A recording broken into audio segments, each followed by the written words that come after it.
Dieu vous bénisse tous en ces lieux. C'est vrai, comme le frère Michel vient de le dire, je m'appelle frère François, frère Jean-Claude de Saint-Denis.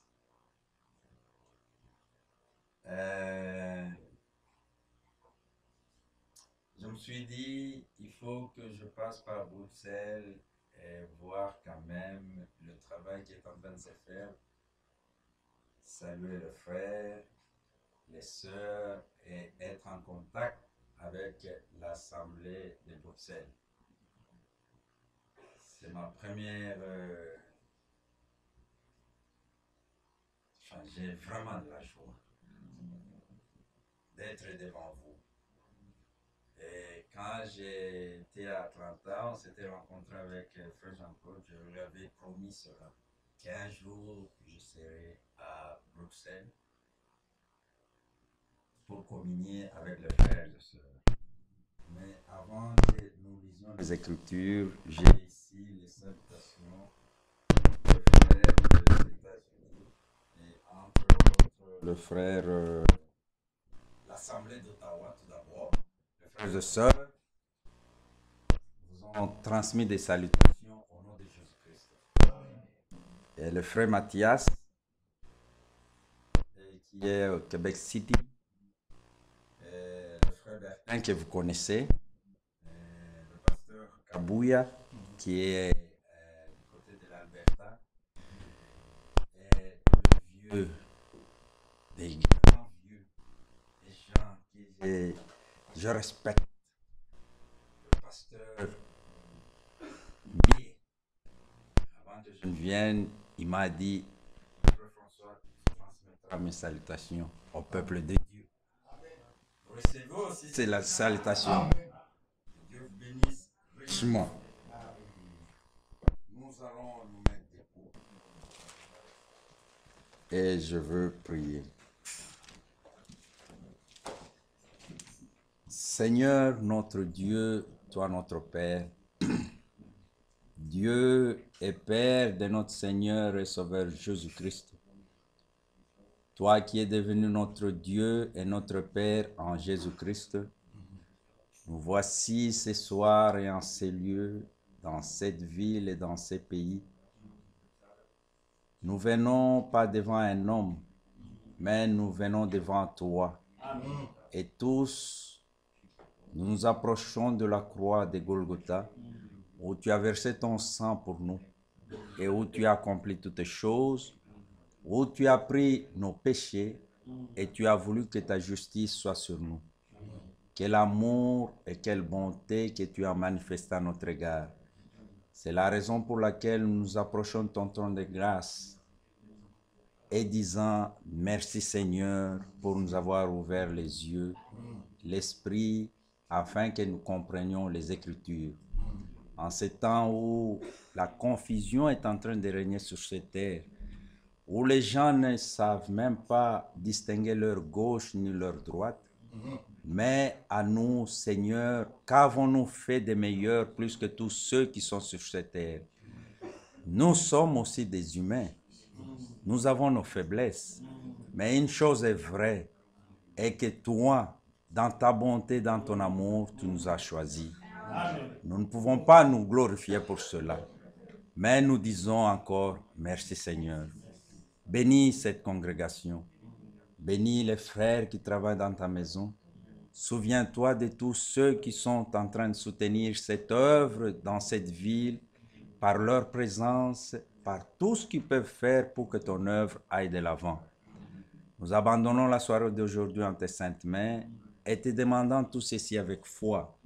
Dans le nom qui est au-dessus de ton nom, le nom de notre Seigneur et Sauveur Jésus-Christ, ainsi nous t'avons demandé. Amen. Amen. Nous allons lire une écriture ajoutée à ce que notre bien-aimé a lu dans 1 Corinthiens 15, à partir du verset chapitre 15, verset 50, 1 Corinthiens 15.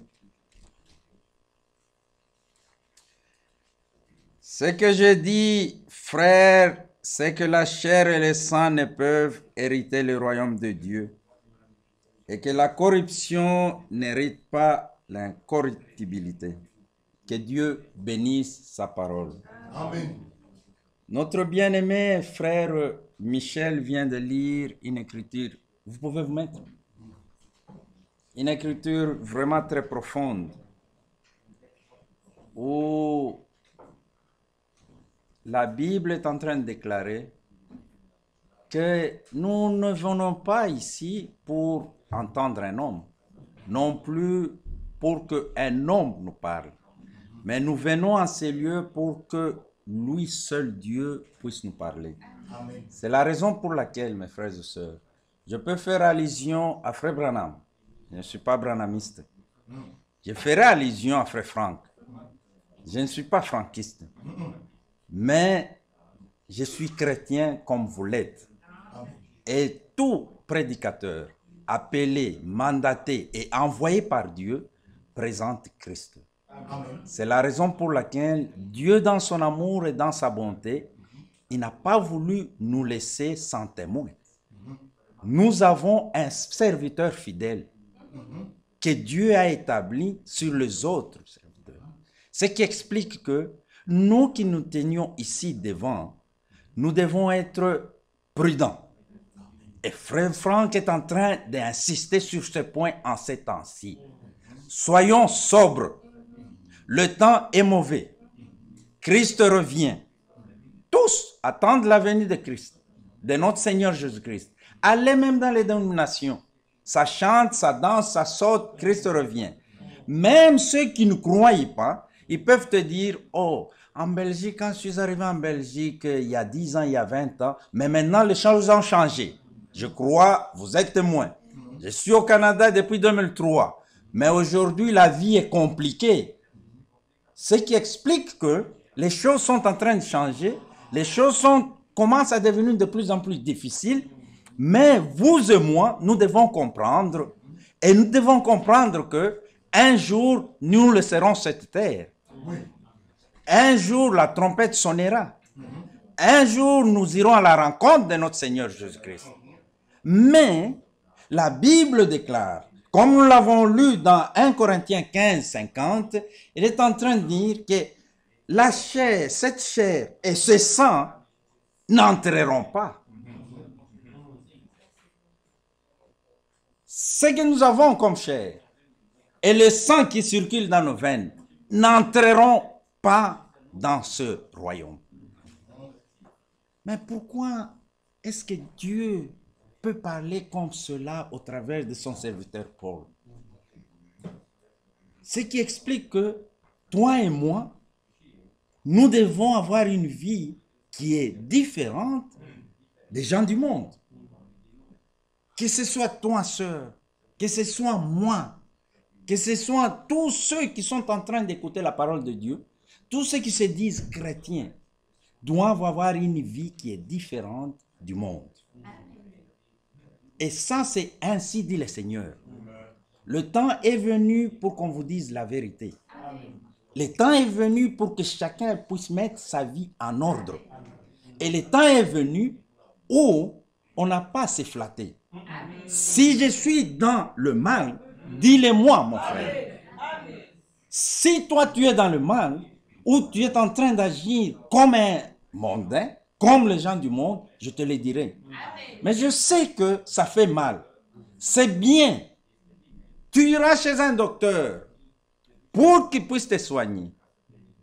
Mais il va utiliser tous les moyens pour que tu sois bien soigné, pour que tu te sentes en bonne santé. Mais s'il commence à te flatter, alors il ne veut pas que tu vives. C'est la raison pour laquelle, mes frères, nous tous qui nous tenions ici, que Dieu a confirmé, et ce que Frère Franck est en train de dire, les serviteurs de Dieu, les gens que Dieu a appelés, les gens que Dieu a mandatés, et les gens que Dieu a envoyés, doivent dire les paroles de Dieu. Aujourd'hui, nous entendons Et nous lisons la Bible parce qu'il n'y a qu'un seul livre.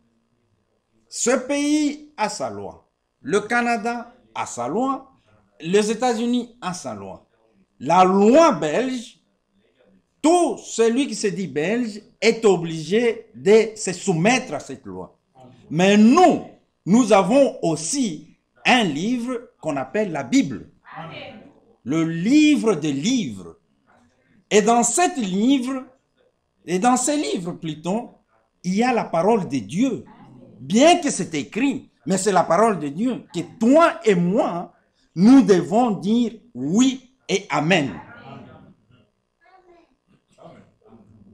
Et notre Seigneur Jésus-Christ est en train de dire, vous m'appelez Seigneur. Vous m'appelez souvent Seigneur. Mais vous ne faites pas ce que je vous demande. Quand notre Seigneur, parce que c'est un Seigneur, il vous dit, changeons, marchons dans la vérité. Alors non, je sais que je suis sauvé. Je sais que je suis sous la grâce. C'est une bonne chose.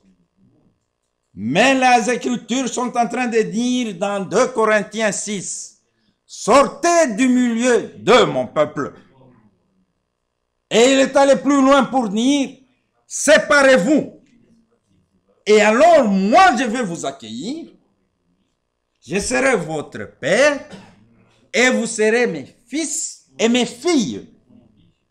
Ça, c'est très profond. Dieu n'a pas besoin des enfants.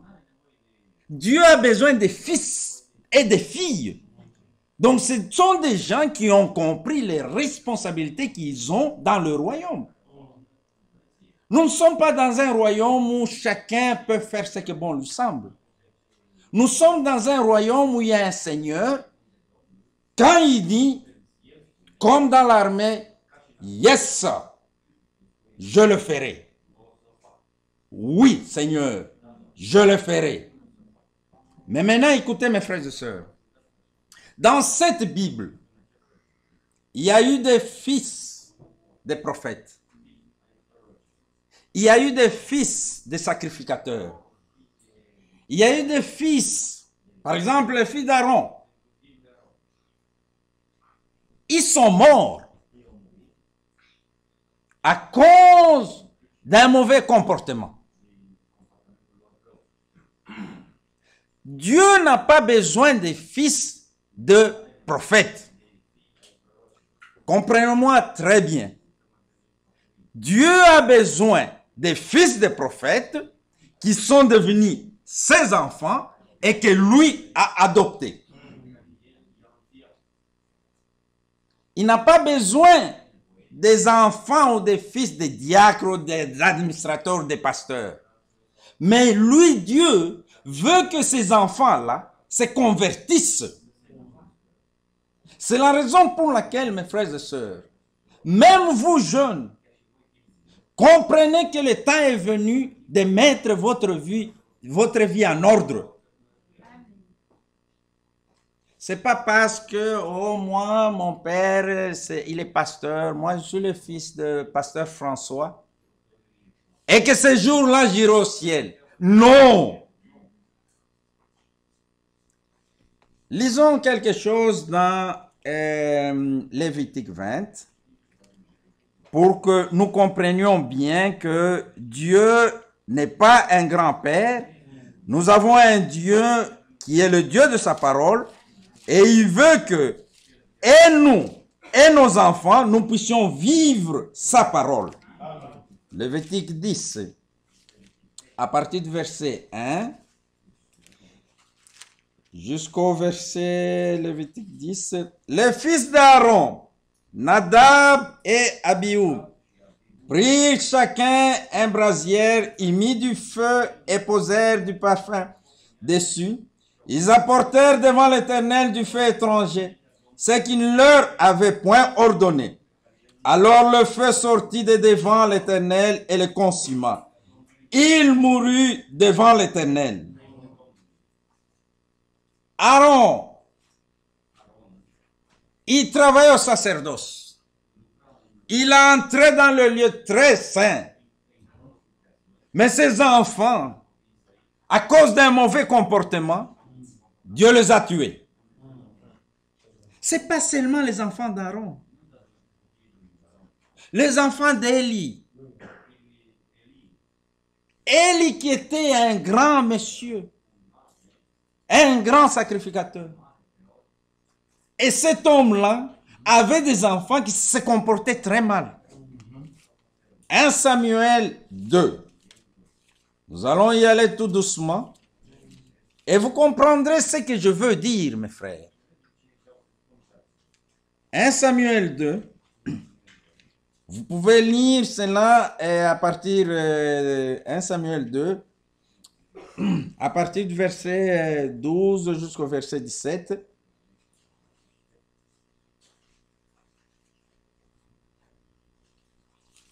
Il est dit ceci. Le fils d'Élie était des hommes pervers. Ils ne connaissaient point l'Éternel. Et voici quelle était la manière d'agir de ces sacrificateurs à l'égard du peuple. Lorsque quelqu'un offrait un sacrifice, les serviteurs du sacrificateur arrivaient au moment où l'on faisait cuire la chair, tenant à la main une fourchette à 3 dents. Ils piquaient dans la chaudière, dans le chaudron, dans la marmite ou dans le pot, et tout ce que la fournaise amenait, les sacrificateurs le prenaient pour lui. Les enfants d'Élie, leur père travaillait, il travaille pour Dieu. Mais ils se comportaient comme si c'est Dieu-là que leur père invoquait était leur grand-père. Non, nous n'avons pas un grand-père. Nous avons un père. Amen. Et quand tu as un père, il doit être sérieux dans ce qu'il est en train de faire et sévère à l'égard de ses enfants. Oui. C'est la raison pour laquelle, mes frères et sœurs, je veux que nous comprenions une chose. Être un enfant de diacre ne suffit pas. Être un enfant d'un pasteur ne suffit pas. Mais Dieu, il veut avoir ses propres enfants. Et que ses propres enfants, il va adopter parmi ses enfants ceux qui prendront la responsabilité. Quand on est enfant, on est enfant. Mais quand on est adopté par un père, on a des responsabilités. Et ce sont des fils et des filles que Dieu veut. Il ne veut pas des enfants qui sont encore à boire du lait aux mamelles. Les jours que la trompette sonnera, si vous lisez dans Apocalypse 12, vous comprendrez que cette femme, quand elle a mis au monde, il n'a pas mis au monde un enfant, un bébé, non. C'est un fils mâle. Ce sont des gens qui ont compris la responsabilité qu'ils ont dans le royaume. Nous ne sommes pas dans un royaume où chacun peut faire ce que bon lui semble. Nous sommes dans un royaume où il y a quelqu'un quand même qui décide. Et quand il décide, tu dois obtempérer, accepter et faire ce qu'il te demande. Quand il bénit, c'est bien. Quand tu as de l'argent, c'est bien. Mais quand il te demande de laisser le péché, ah, là, il y a maintenant des questions. Quand il te demande d'arrêter le mal, là, oh, il y a encore un problème. Mais, vous voulez toujours que Dieu bénisse. Nous voulons tous qu'il nous donne. Mais pourquoi on ne fait pas ce qu'il lui nous demande? Regardez-moi ces chaises. C'est presque vide. Quand les portes de l'église sont ouvertes, tu es libre, viens écouter la parole de Dieu.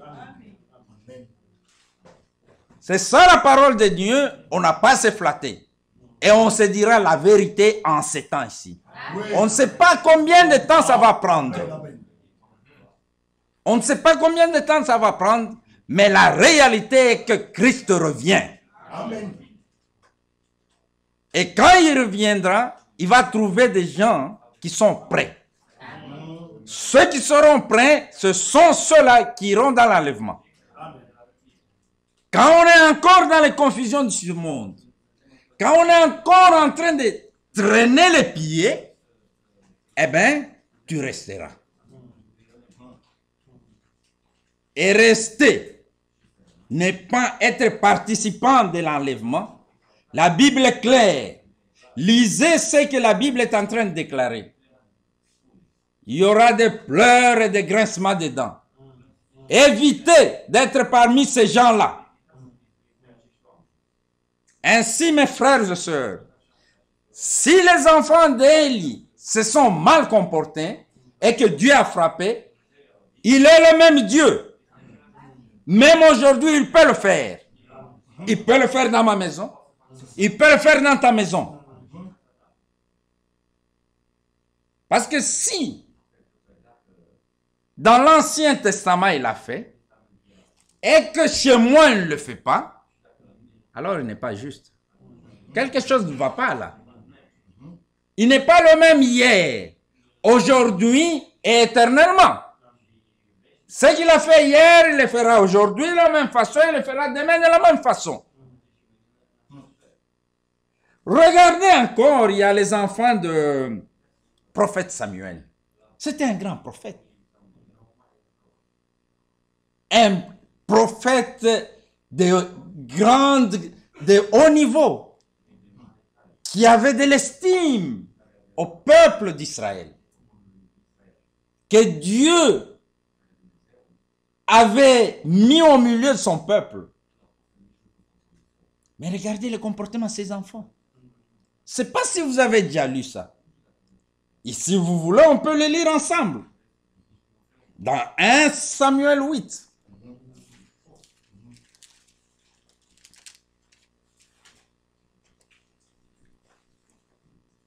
Au verset 3. Commençons verset 1. Lorsque Samuel devint vieux, il établit ses fils juges sur Israël. Son fils premier-né se nommait Joël et le second Abijah. Ils étaient juges à Beersheba. Le fils de Samuel ne marchèrent point sur ses traces.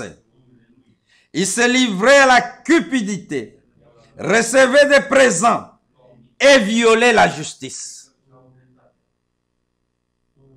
Ça, c'était les enfants d'un grand prophète dans l'Ancien Testament. Mais regardez comment est-ce que ces enfants marchaient. Comment est-ce que ces enfants se comportaient. C'est la raison pour laquelle, jeunes, écoutez-moi bien.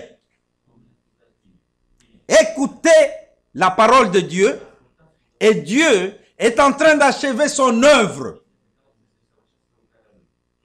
En achevant son œuvre, il veut même vous, jeunes, que vous soyez impliqués. C'est la raison pour laquelle frère Franck est en train d'insister. Jeunes, faites aussi des expériences. Les expériences de moi, ça, c'est moi, François. Et toi, tu dois faire tes expériences. Bien que tu es mon fils ou ma fille. Et ça, nous devons comprendre cela, mes frères et sœurs. Nous sommes à la fin du temps de la fin. C'est pratiquement consommé. Christ revient. Mettons nos vies en ordre. Fuyons le mal. Même ce qui semble être comme le mal, fuis.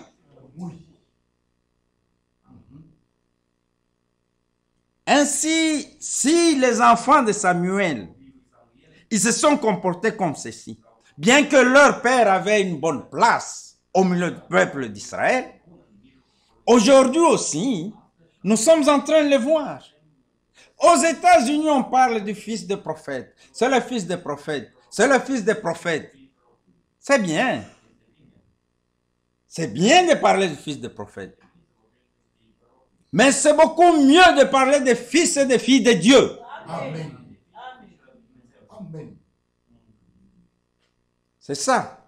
C'est ça qu'il s'agit maintenant. Du temps ancien, dans l'Ancien Testament, au temps où Élisée a succédé à Élie, la Bible est en train de déclarer que les fils des prophètes sont réunis, ils étaient ensemble. Parce que quand on parle des fils des prophètes, on a beaucoup d'estime. Oui, son père a fait ceci, il a fait des prodiges et des miracles. Moi, j'étais présent. Je ne veux pas citer des noms. Hein. J'étais présent quand papa faisait ceci et cela. C'est bien. Et nous sommes contents d'entendre cela. Ce sont des grands témoignages. Mais il faut que Dieu puisse témoigner aussi de toi. Alléluia. Le temps de ton père est passé. Mais tu es encore vivant. Que Dieu témoigne de toi aussi. Là, nous allons lire dans le livre de 2 Rois. Il est dit ceci. 2 Rois, je pense 2 Rois 2. C'est au temps où Élisée était à côté d'Élie et que Élie est allé au ciel. Commençons juste au verset 15. Ayez le temps de lire ces choses à la maison. C'est une bonne chose. Le fils des prophètes qui était à Jéricho vis-à-vis l'ayant vu dire: l'esprit d'Élie repose sur Élisée. Et ils allèrent à sa rencontre et se prosternèrent contre terre devant lui. Ça, c'était la première erreur. Quand on voit quelqu'un qui a un ministère et que Dieu a confirmé, on veut toujours l'élever. Ils se sont prosternés devant Élisée. On ne peut se prosterner que devant Dieu. Pas devant un homme. Oui, ça se comprend parce que ce sont des fils des prophètes. Ils ont fait la première erreur là. Ils lui dirent: voici, il y a parmi tes serviteurs 50 hommes vaillants. Veux-tu qu'ils aillent chercher ton maître? Peut-être que l'Esprit de l'Éternel l'a emporté, l'a jeté sur quelque montagne ou dans quelque vallée. Il répondit: ne les envoyez pas. Lui savait de quoi il parlait. C'est lui, Élisée, qui était en contact avec l'Éternel. C'est lui, Élisée, qui parlait avec Dieu. Mais ces fils de prophètes n'avaient aucune responsabilité. Ils n'étaient que des fils de prophètes. Mais Élisée, connaissant ce qui est en train de se passer, c'est lui qui avait les ainsi dit le Seigneur, il pouvait leur dire: ne les envoyez pas. Parce qu'il comprenait ce qui venait de se passer. Parce qu'il savait la vérité sur ce qui venait de se passer. Ils n'ont pas compris, ils ont fait sourde oreille. Il lui dit, il continue, au verset 17, mais ils le pressèrent longtemps et il dit: envoyez-le. Il a envoyé les 50 hommes qui cherchaient Élie pendant 3 jours et ne le trouvèrent point. Lorsqu'ils furent de retour auprès d'Élisée, qui était à Jéricho, il leur dit: ne vous avais-je pas dit, n'allez pas? Ces fils des prophètes, ils étaient tout simplement arrogants. Eux croyaient que être fils d'un pasteur, être fils d'un prophète ou d'un diacre, ne c'est pas un administrateur d'une église, ça fait de ces fils-là quelque chose dans une assemblée. Non, mes frères, et non. Lui, Élisée, savait sa place. Et il savait de quoi il parlait. C'est la raison pour laquelle il a dit non, ne le faites pas. Quand Dieu dit ne le faites pas, ne le faites pas. Beaucoup de gens tombent dans la volonté permissive parce qu'ils veulent insister. Je veux la chose, je veux la chose, je veux la chose, et Dieu te la donnera. Regardez les conséquences. On a eu des choses comme ça dans les assemblées. Une sœur, elle veut se marier. Elle insiste. Elle dit, ces messieurs n'ont pas la même foi que nous. Comprenez-moi, jeune sœur. Il n'a pas la même foi que nous. Ne le faites pas. Oh non, j'ai prié. Oh, je suis certain que... All right. Tu as prié. Mais Dieu ne peut pas se contredire. Ce que Dieu a dit, pour toi et moi, c'est oui et amen. Amen. Ma soeur, mais on ne bénit pas le mariage. Here we go. Et après, parce qu'il est le Dieu de sa parole. Si dans l'Ancien Testament, Dieu a insisté, vous mon peuple, Israël, n'essayez surtout pas, c'était dans la loi, de contracter le mariage avec ces gens-là. Ne donnez pas vos filles et ne donnez pas vos garçons à ces gens-là. Parce que ce sont des incirconcis. Tous nous sommes sur le même drapeau. Frère Franck, c'est bien. Oh, frère Branham, c'est très bien. Mais frère Franck est en train de condamner cela. Il est strict. Et il a dit maintes fois, j'ai eu de jeunes sœurs. Elles ont insisté et je ne sais pas ce qu'elles sont devenues aujourd'hui. Quand on insiste, et que tu as la parole de Dieu devant ta face, tu continues à insister, Dieu te donnera la volonté permissive. Vas-y. Il a fait ça à Balaam. La première parole qui sort de la bouche de Dieu, c'est oui et amen. Amen.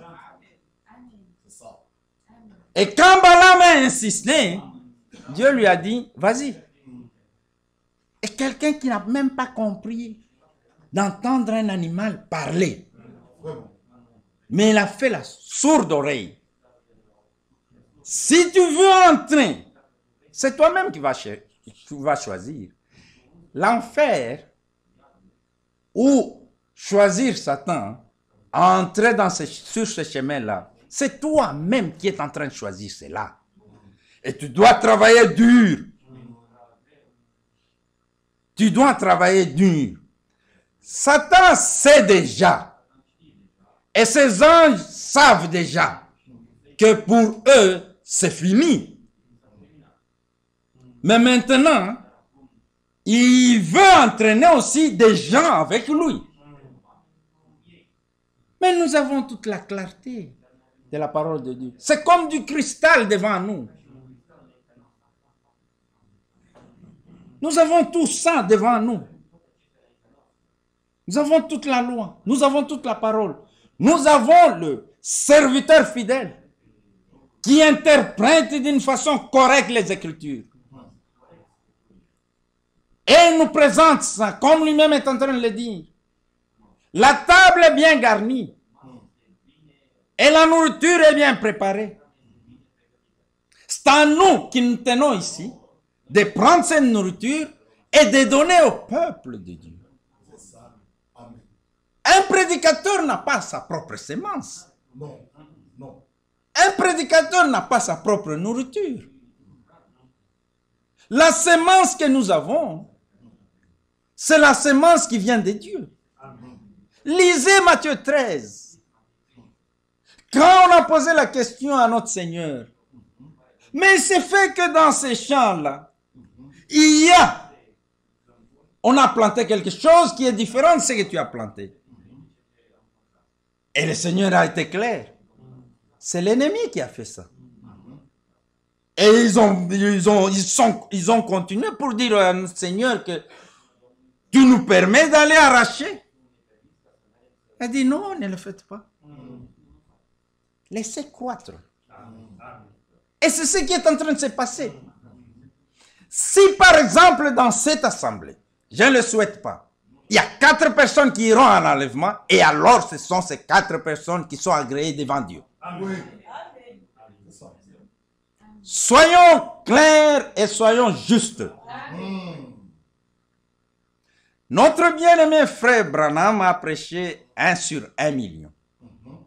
Il s'est basé au nombre des Israélites qui ont quitté l'Égypte. Il a dit, écoutez, ils étaient à peu près 2 millions. Mais il n'y a eu que 2. Caleb et Josué qui sont entrés à Canaan. C'est là où il a prêché le 1 sur 1 million. Eh bien, mes frères et sœurs, nous sommes au temps où nous devons prendre les choses de Dieu au sérieux. Nous sommes au temps où chacun doit comprendre la responsabilité qu'il a. C'est pas seulement le pasteur ou le diacre, non, et toi aussi. Tu as cette responsabilité de venir et de te mettre là-bas, de donner ta dîme et tes offrandes dans cette assemblée, de soutenir cette assemblée par ta présence. N'abandonnez pas vos assemblées. C'est ce que Paul est en train de dire. Et vous savez ce que Frère Franck est en train de dire à propos de cette écriture? Que c'est lui qui s'absente dans une assemblée est en train de pécher volontairement. C'est un péché volontaire. Et un péché volontaire, c'est dangereux. Tu le fais sciemment. Tu sais. Et tu le fais. Et tu es content de cela. Non, Dieu n'est pas content. Dieu veut voir des gens qui respectent sa parole. Et Dieu les respecte. Quand les enfants d'Israël étaient à Babylone, nous lisons ces écritures. Je ne peux rien vous amener de spécial. Je n'ai pas quelque chose d'extraordinaire. Ce sont des choses que nous lisons et des choses simples. Vous voulez qu'on vous dise des sauts, des 70 semaines de Daniel, et alors? Mais les ABC, vous manquez le ABC. Et ça, je l'ai souvent dit, même dans l'Assemblée d'Ottawa. Partout où je passe. Commençons par le ABC. Et là, tu comprendras que tu as un père qui est strict. Et si tu es obéissant à ce père, parce qu'il y a 2 choses qui marchent avec un chrétien. Il y a la foi et l'obéissance. Et quand tu es obéissant, mais ça fait la joie, même dans le naturel. Si j'ai un enfant qui me respecte, quand j'ai dit, il le fait. Mais ça fait la joie du père. Et ça fait la joie aussi de la mère. Et ça, c'est vrai. Mais quand les enfants d'Israël étaient à Babylone, ce roi-là, dans sa folie, il a pris les coupes du temple et commençait à boire. On ne touche pas aux choses de Dieu ou on ne fait pas l'œuvre de Dieu avec négligence, comme Josué et comme la Bible est en train de le déclarer. Ne touchez pas au feu de Dieu. Si tu te sens indigne, stay away, va à l'écart. Parce que notre Dieu est un feu dévorant. Et dans sa folie, Dieu, pour l'éprouver, il a écrit sur le mur. Nous savons cela. Et tout le monde, et ils ont lu ça. Mais si vous lisez très bien, Dieu est en train de dire, Nabuchodonosor, je t'ai pesé. Je t'ai pesé, j'ai essayé de te peser, mais j'ai constaté que tu ne pèses pas. Mais quand est-ce que toi et moi, quand Dieu nous pèse, et il constate que nous pesons, c'est une balance. Si Dieu te met à ses côtés ici, lui, il est de ses côtés, parce que lui est la parole. Étant de ses côtés ici, et toi, tu as la parole en toi, c'est l'équilibre. Mais si tu n'as pas la parole, ça va pencher.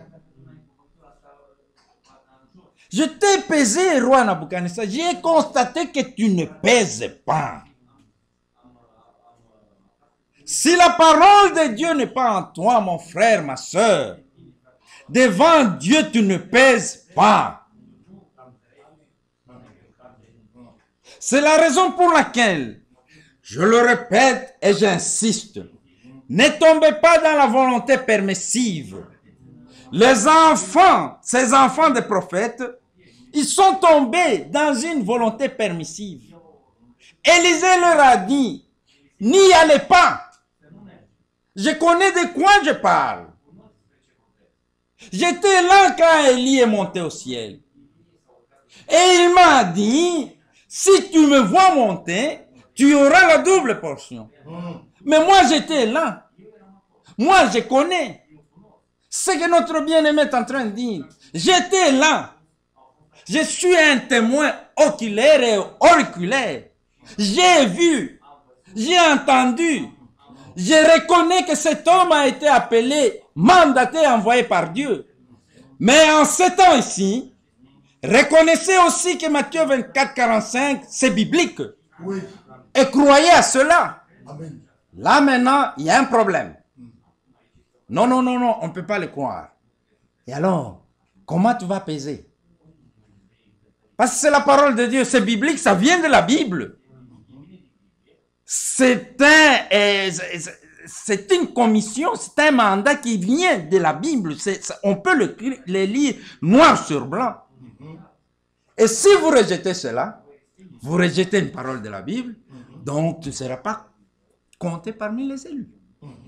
Simple. Tu ne seras pas compté parmi les élus. Ceux qui sont comptés parmi les élus croient la parole et ils croient toute la parole. Amen.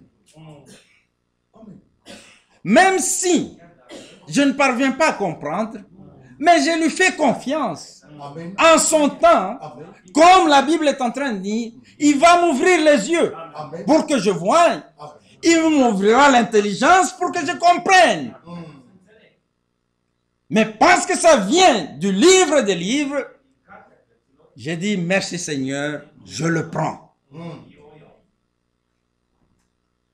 Et ces enfants qui sont tombés dans une volonté permissive, Élisée leur a dit, je vous l'avais dit. C'était les enfants des prophètes. C'était un groupe de fils des prophètes. Lisons quelque chose dans Psaume. Dans Psaume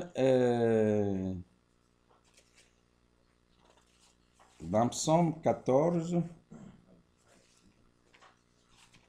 écoutez ce que la Bible dit. À partir du verset 2. L'Éternel du haut des cieux regarde le Fils de l'homme pour voir s'il y a quelqu'un qui soit intelligent, qui cherche Dieu. Tous sont égarés. Tous sont pervertis. Il n'en est aucun qui fasse le bien. Pas même un seul. Ça sont les fils des hommes. Du haut des cieux. Ce que toi tu penses, Dieu voit. et il sait ce que tu penses. Ce que tu penses contre moi ou ce que je pense contre toi, Dieu sait. On ne peut rien cacher devant Dieu. Tout est à nu. Il te voit. Il voit tes astuces.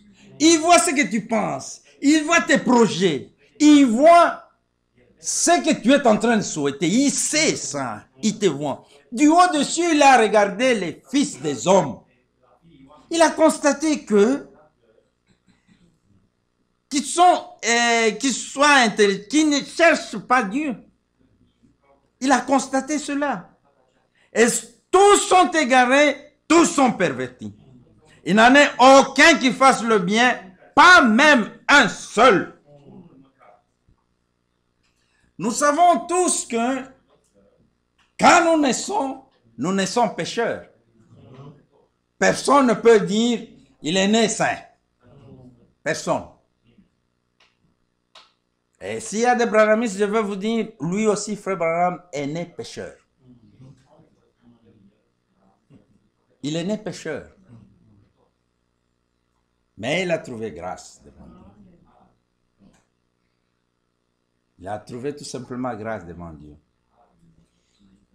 Quand Dieu regarde sur cette terre, il a constaté que personne n'était capable.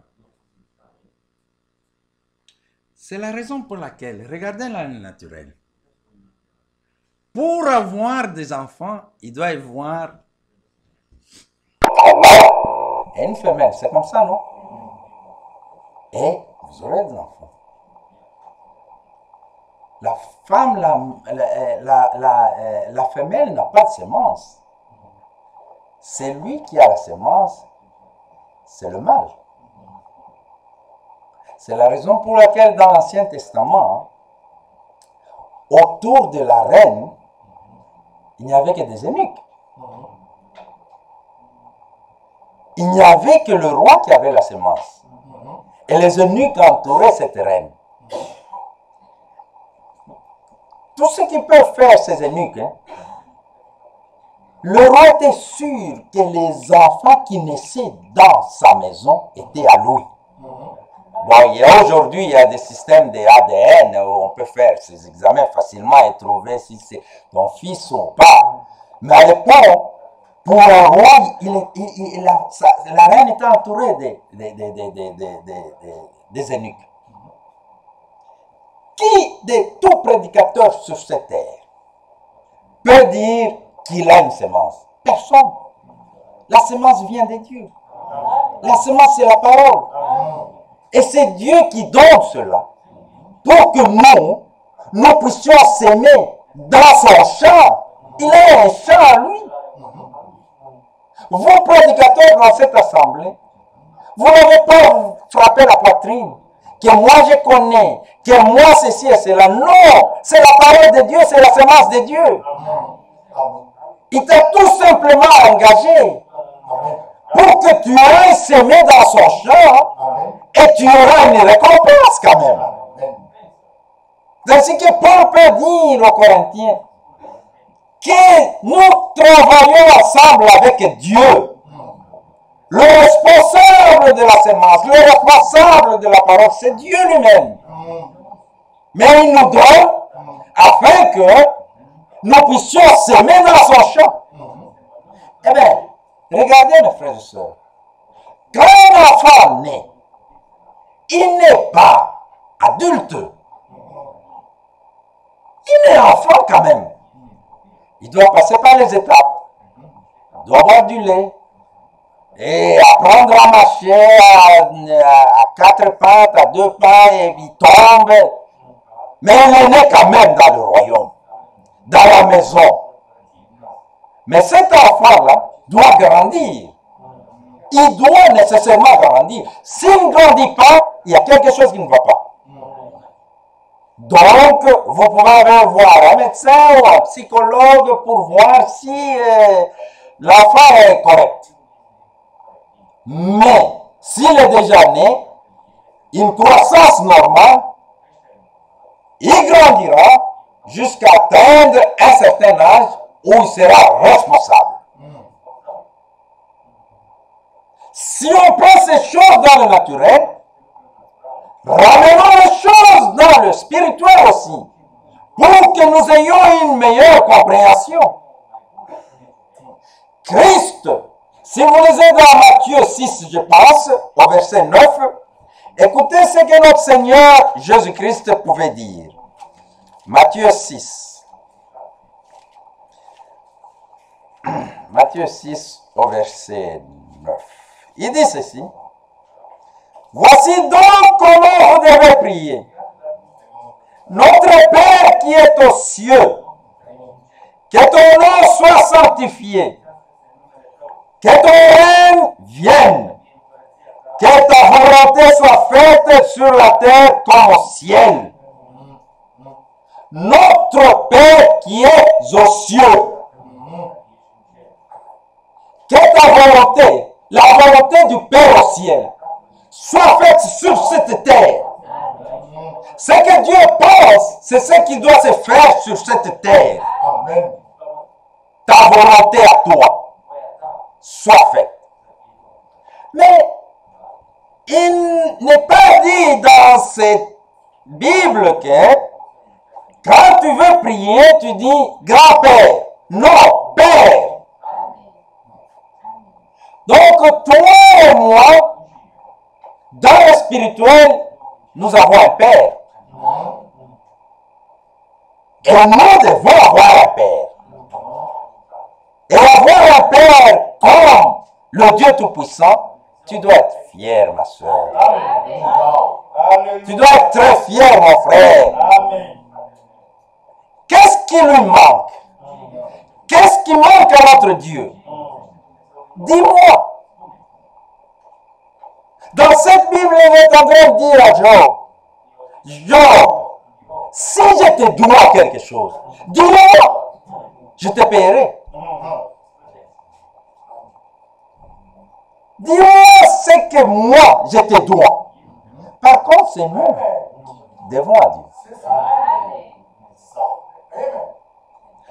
Frères et sœurs, si tu as un Dieu qui est notre Père, sois fier.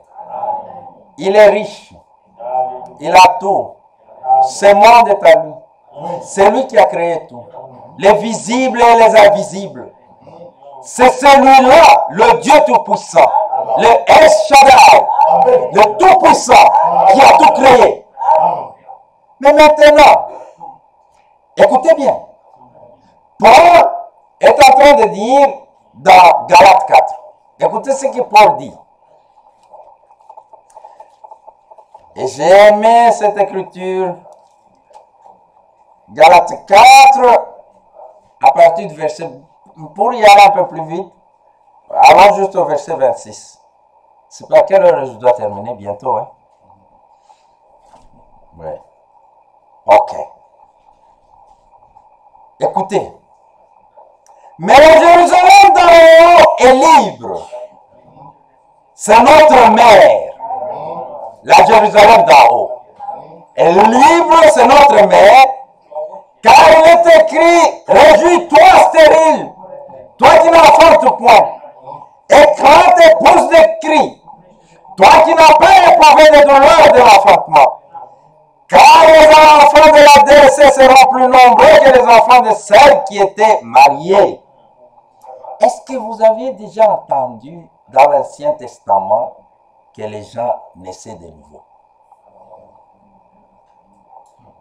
Dans l'Ancien Testament, quelque part, que les gens naissaient de nouveau. Non. La Jérusalem d'en haut, elle est libre, c'est ça notre mère. La toute première prédication et l'enseignement de notre Seigneur Jésus-Christ, c'était sur ce point-ci, la nouvelle naissance. C'est capital et c'est important pour que nous comprenions, mes frères et sœurs, que dans le naturel, il y a des enfants qui naissent Parce que dans l'Ancien Testament, il ne sait pas. Nulle part c'est écrit que Dieu a eu des enfants qui sont nés. Non, ça n'existe pas. Mais maintenant, Dieu a voulu avoir des enfants. C'est la raison pour laquelle cette Bible ne peut pas se contredire. C'est vrai, mon frère. Elle ne peut pas se contredire. Si vous voyez la contradiction, c'est vous qui n'avez pas bien vu. De la Genèse à Malachie, de Malachie ou bien de Matthieu à l'Apocalypse, les Écritures sont en train de s'emboîter. C'est ainsi que j'ai souvent dit, Dieu soit loué de nous avoir donné un homme qui a un ministère d'enseignant. Parce que si cet homme n'était pas là, on devait tous être dans la confusion et une confusion totale. Et si vous lisez très bien, parmi les 5 ministères qui est dit dans Éphésiens, Paul dit, Dieu, il a établi premièrement les apôtres. Et puis, deuxièmement, le prophète. Et troisièmement, le docteur. Il s'est arrêté là. Nous avons eu un prophète dans cette génération. Parce que le prophète lui-même est en train de dire, je suis tout sauf docteur. Lisez les 10 vierges. C'est là où Frère Branham est en train de dire, je suis tout sauf docteur. Eh bien, Dieu ne pouvait pas achever l'œuvre sans que ses ministères soient manifestes. C'est la raison pour laquelle vous pouvez le nier. Vous, comme les autres le disent. Je connais, j'ai entendu beaucoup de gens parler. Vous pouvez rejeter cela. Vous ne rejetez pas Dieu et l'homme. Vous rejetez l'homme. Mais, et vous rejetez l'homme et vous rejetez Dieu.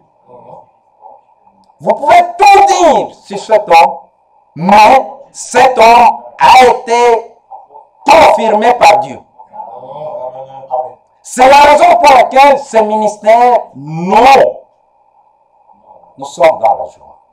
Et nous prenons ce ministère et nous pouvons déclarer tout haut, Seigneur, merci. Parce qu'on devait être dans la confusion et dans la confusion totale. Ici, je voulais dire une chose, que quand on parle de la Jérusalem d'en haut, ce n'est pas que Paul voulait tout simplement dire des choses pour dire. Mais Paul savait de quoi il parlait. La Bible est en train de dire, voici, dans Luc 1, à partir du verset 1 jusqu'au verset 4, il dit à Théophile, Théophile, je vais te dire une chose. Beaucoup ont fait des recherches. Mais moi, ce que je suis en train de te dire, je veux que tu reçoives ce que je suis en train de dire avec beaucoup d'exactitude. Beaucoup parlent, mais sans, il y a l'exactitude dans ce qui est en train de se dire. Voici comment, de quelle manière arriva la naissance de notre Seigneur Jésus-Christ. Ça, c'est dans Matthieu. Voici de quelle manière arriva la naissance de notre Seigneur Jésus-Christ. Au 6e mois, l'ange est venu vers Marie. Tu as trouvé une grâce. Une grâce. C'est juste une grâce. Mais elle n'était pas pleine de grâce. Celui qui était plein de grâce, c'est notre Seigneur Jésus-Christ.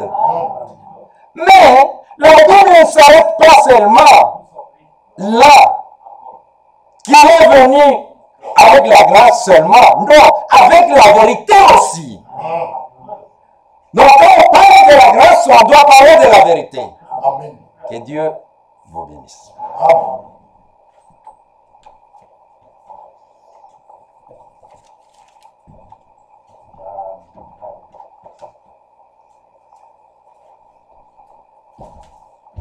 Nous allons nous mettre debout.